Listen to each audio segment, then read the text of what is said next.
Hello class 10th. Hope you all are concentrating in your studies. Now children, today we will complete this chapter, that is your excretory system. Now today we will discuss about the formation of urine and some diseases of kidney and other functions of kidneys also, right? Now let's start first how the urine is formed. Formation of urine.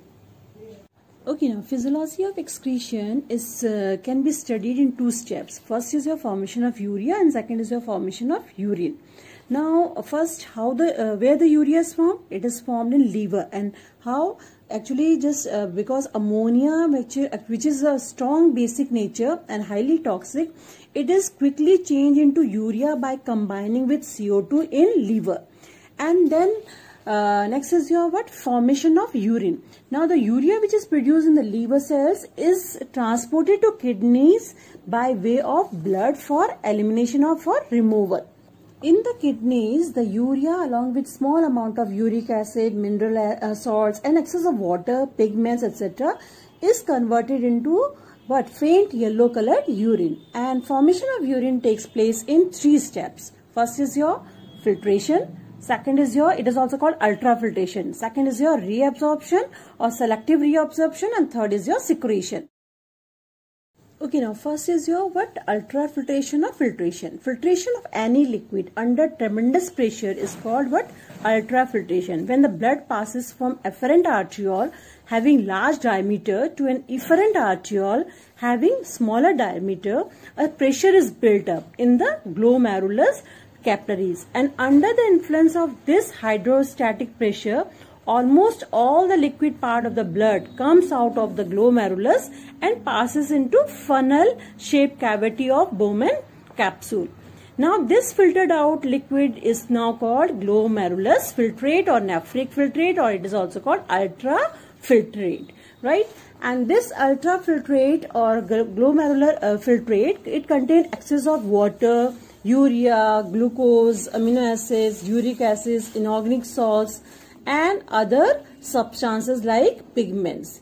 In a normal human, 1 to 1.5 liter of urine is produced daily, and the blood that passes into efferent arteriole is left with only blood proteins and corpuscles, especially which one? Red corpuscles, red blood cells, and fats that cannot pass out through the walls of capillaries. Hence the blood is relatively now thick in efferent arteriole, right? So which substances does not filtered out? These are These are red blood cells and proteins and fats. Okay, now next step is your selective reabsorption.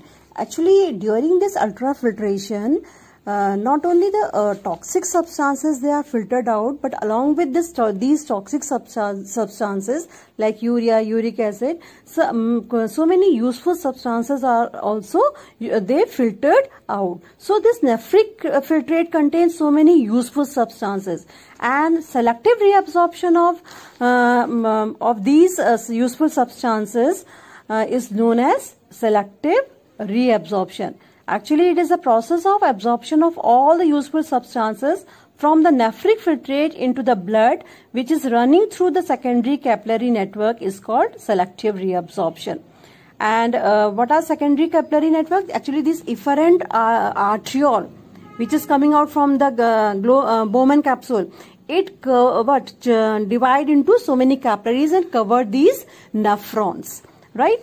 Now, nephric filtrate passes from Bowman capsule to the proximal convoluted tubule. First is your PCT. First part of renal tubule is your PCT. Here, glucose, amino acids, salts, and sodium, potassium, and chloride ions are reabsorbed into the secondary capillary network. Water and salts are also reabsorbed in loop of Henle. Right? Now, just look at your loop of Henle. Now, here, most of the water is reabsorbed. And some part is also some part of these useful substances they are also reabsorbed in distal convoluted part, right? But when this reabsorption of useful substances takes place, from nephric filtrate, some of the harmful substances are also reabsorbed along with these useful substances, and now again they come in the blood. So next step also takes place, that is called what? Tubular secretion. So what is tubular secretion? The secretion of harmful substances from the blood into the nephric filtrate through the walls of distal convoluted part is called tubular secretion. Now some substances such as creatinine, potassium ions, ammonia and drugs, they are added to the nephric filtrate by the cells of distal convoluted part. In this way, these harmful substances or harmful salts which were reabsorbed, they are again secreted and into and go back to again nephric filtrate, right? And then it urine is formed, and then it this all collected in the collecting tubule, and now it is called urine. Again, I am explaining and revising this selective reabsorption and tubular secretion. Actually, the nephric filtrate which formed after ultrafiltration, it come in Bowman capsule and then it come to PCT. Now in PCT is your proximal convoluted tubule. All these useful substances like sodium chloride, glucose, water, amino acids, which are also filtered along with this harmful substances, now they are reabsorbed by the peritubular capillaries. Actually, just look at here, your this nephron is totally covered with these peritubular capillaries, and here reabsorption takes place. Means these substances like sodium chloride, glucose, amino acids, they are again reabsorbed and come in the blood, right? Now then from then it enter into, it means in PCT what substances are reabsorbed? Sodium chloride, glucose, water, amino acids and some part of water also, right? Then this nephric filtrate enter into loop of Henle. Here in loop of Henle, what's happened? Again some salts like sodium, calcium and potassium and most of the water and magnesium, they are what? Reabsorbed into the blood from the nephric filtrate. And loop of Henle has a main role in concentrating the urine because most of the water is reabsorbed in loop of Henle. So what's happened? Now the urine becomes concentrated. Now then this nephric filtrate enter into the DCT. And this DCT is your distal convoluted tubule, and in DCT also some of the salts, ions like calcium and sodium, they are reabsorbed into the blood, right, from the nephric filtrate. But during this reabsorption of useful substances from nephric filtrate to blood, some harmful substances are also reabsorbed. So their secretion takes place, and next step is your tubular secretion. So what's happened in tubular secretion? These ions like potassium, ammonia, and these drugs, they are again secreted back from blood to nephric filtrate, and now they again come back to these harmful substances. They again come back to nephric filtrate through this process called secretion or tubular secretion. And now the filtrate left after the reabsorption and tubular secretion is now called urine. And now it come in the collecting tubule. And then collecting tubules, they pour this urine in the renal pelvis of the kidney. Okay, now the urine which is formed continuously in the uriniferous tubules, now it passes into the ureters through the pelvis. The urine moves down the ureters and then it reaches to urinary bladder. When the urinary bladder is slightly more than half filled, the free nerve endings in the walls of the bladder, they get stimulated, right? And it induces an urge to pass out the urine. And the sphincter muscle at the neck of the bladder, they relax. And when they relax, then what's happened? It helps in draining out the urine through the urethra. And the process of passing out urine is called what? Micturition. What it is called? Micturition, right? Okay, now next is what is osmoregulation? Osmoregulation is a process of maintaining the water and salts content constant in the body is called osmoregulation. And kidney helps in osmoregulation, means in kidney also not only they help in removing the nitrogenous waste, but they also help in maintaining the water and salt content constant in the body, and what it is called osmoregulation. So kidneys are also called osmoregulatory organs, right?